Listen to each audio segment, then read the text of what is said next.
सोमवार व्रत कथा। ओम नमः शिवाय।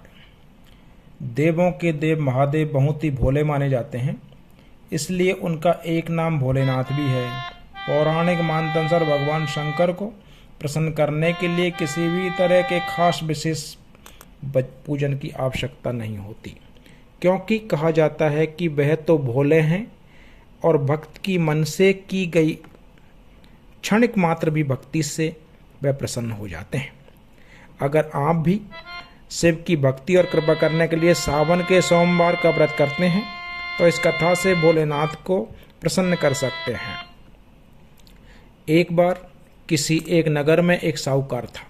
उसके घर में धन की कमी नहीं थी, लेकिन कोई संतान न होने के कारण वह बहुत दुखी था।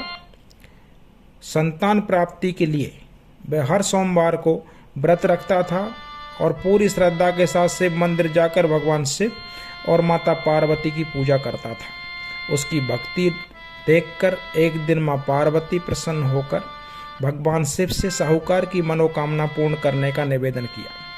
पार्वती जी के आग्रह पर भगवान शिव ने कहा कि हे पार्वती, इस संसार में हर प्राणी को उसके कर्मों का फल मिलता है और जिसके भाग्य में जो हो उसे भोगना ही पड़ता है। लेकिन पार्वती जी की साहूकार की भक्ति देखकर उसकी मनोकामना पूर्ण करने की इच्छा व्यक्त की। माता पार्वती के आग्रह पर शिव जी ने साहूकार को पुत्र प्राप्ति का वरदान तो दिया, लेकिन उन्होंने बताया कि वह बालक 12 वर्ष तक ही जीवित रहेगा।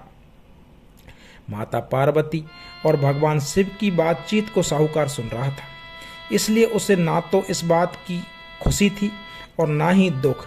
वह पहले की भांति शिव जी की पूजा करता रहा। कुछ समय के बाद साहूकार की पत्नी ने एक पुत्र को जन्म दिया।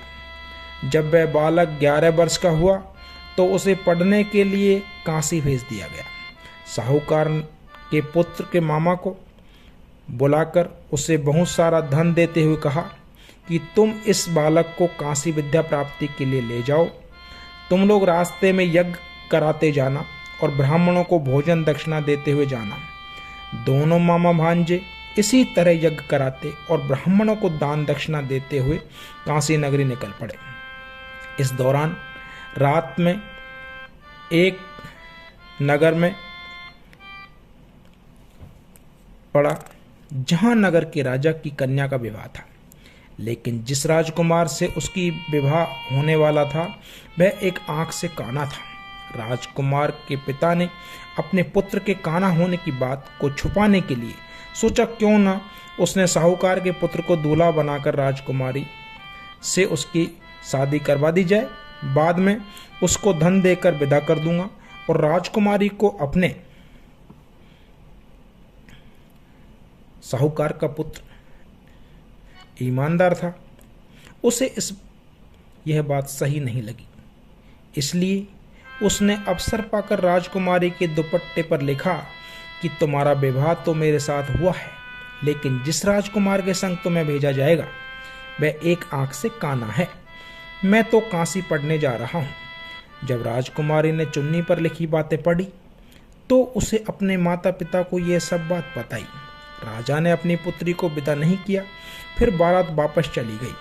दूसरी ओर साहूकार का लड़का और उसका मामा काशी पहुंचे और वहां जाकर उन्होंने यज्ञ किया। जिस दिन लड़का 12 साल का हुआ उस दिन भी यज्ञ का आयोजन था। लड़के ने अपने मामा से कहा कि मेरी तबीयत कुछ बिगड़ रही है, ठीक नहीं है। मामा ने कहा कि तुम अंदर जाकर आराम कर लो। शिव जी के वरदानुसार कुछ ही देर में उस बालक के प्राण निकल गए। मृत भांजे को देख उसके मामा ने विलाप करना शुरू किया। संयोग बस उसी समय शिवजी और माता पार्वती उधर से जा रहे थे। पार्वती माता ने भोलेनाथ से कहा, स्वामी, मुझे इसके रोने के स्वर सहन नहीं हो रहा है, आप स्वयं इनके कष्ट दूर करें। जब शिवजी मृत बालक के समीप गए तो वे बोले कि यह उसी साहूकार का पुत्र है जिसे मैंने 12 वर्ष की आयु का वरदान दिया था। अब इसकी आयु पूरी हो चुकी है, लेकिन मातृभाव से विभोर माता पार्वती ने कहा कि हे महादेव, आप इस बालक को और आयु देने की कृपा करें, अन्यथा इसके वियोग में इसके माता पिता भी तड़प तड़प कर मर जाएंगे। माता पार्वती के पुनः आग्रह पर भगवान शिव ने उस लड़के को जीवित होने का वरदान दिया। शिव जी की कृपा से वह लड़का जीवित हो गया। शिक्षा पूरी करके लड़का मामा के साथ अपने नगर की ओर वापस चल दिया। दोनों चलते हुए उसी नगर में पहुंचे जहां उसका विवाह हुआ था।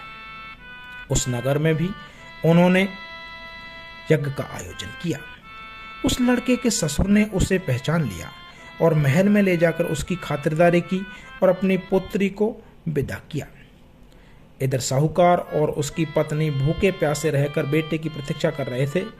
उन्होंने प्रण कर रखा था कि यदि उन्हें अपने बेटे की मृत्यु का समाचार मिला तो वह भी प्राण त्याग देंगे, परंतु अपने बेटे को जीवित होने का समाचार पाकर वह बेहद प्रसन्न हुए।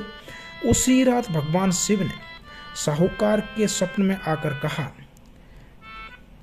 कि हे भक्त, मैंने तेरे सोमवार के व्रत करने और व्रत कथा सुनने से प्रसन्न होकर तेरे